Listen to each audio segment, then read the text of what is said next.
Hi there. I want to do a quick video on something that comes up in Vervaake's second video in the Meaning Crisis series, and I've really started to listen to Vervaeke. I will go into this in more detail later, including a comparison between his interpretation of the shaman and Pirsig's of the Brujo, but I'm out in the country. I forgot to bring Lila. Also, I don't have a microphone, and I don't have much time.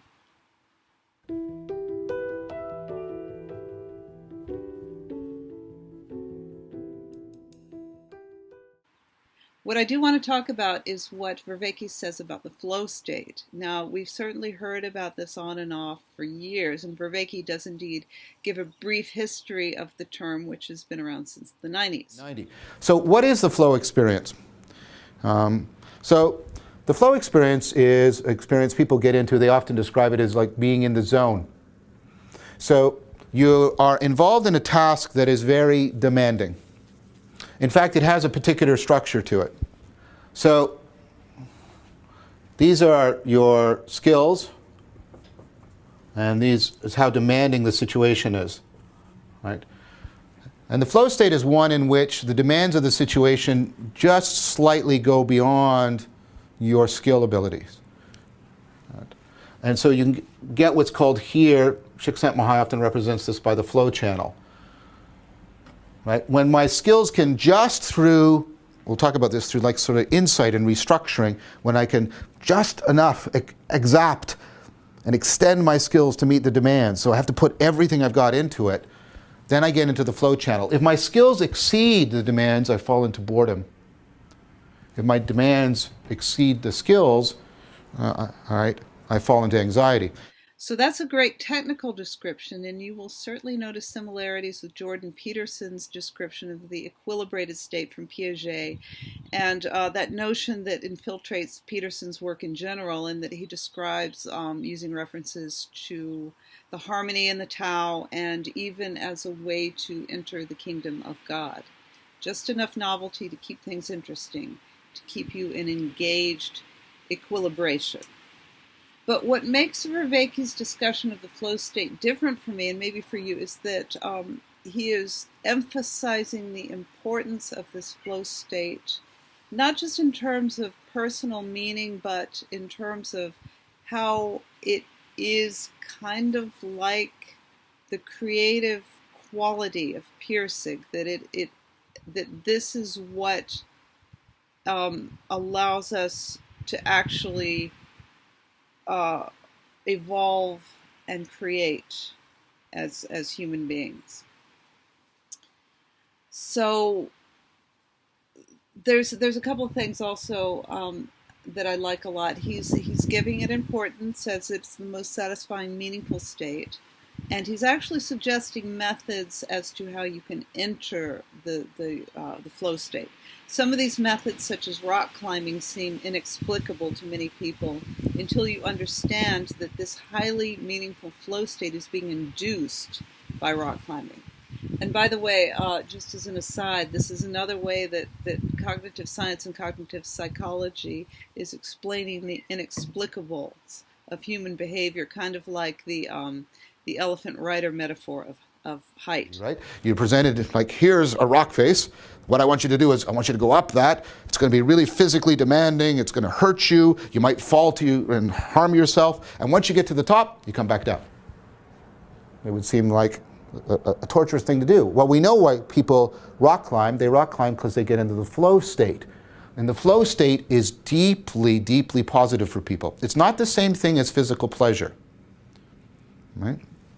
In fact, the flow state is much more connected to meaning in life. In fact, the more often you get into the flow state, the more likely you will rate your life as meaningful. The more you will experience well-being. So flow is what Pirsig calls gumption, and what follows is from the famous Gumption Chautauqua in chapter 26 of Zen and the Art of Motorcycle Maintenance. Gumption is the psychic gasoline that keeps the whole thing going. Okay, so the whole thing, that's the kind of importance Vervaeke is putting on it. Quality relationship, the Gumption relationship between the machine and the mechanic, which is just as intricate as the machine itself. mechanic-machine relationship. And I will go into that more later because I had a wonderful comment from someone pertaining to quality being relationship. Pirsig too has recommendations as to how to enter the flow state. And you will find a discussion of this in the section called Gumption Traps. And I actually have a blog on the Gumption Traps, and you can access that on my website, and I'll put a link there. The neuroscientist Jaak Panksepp, who I refer to often, called this flow state enthusiasm, and Pirsig calls it that as well on page 272 of ZAM, Bantam edition, the pink cover one, which is what we're going to always use.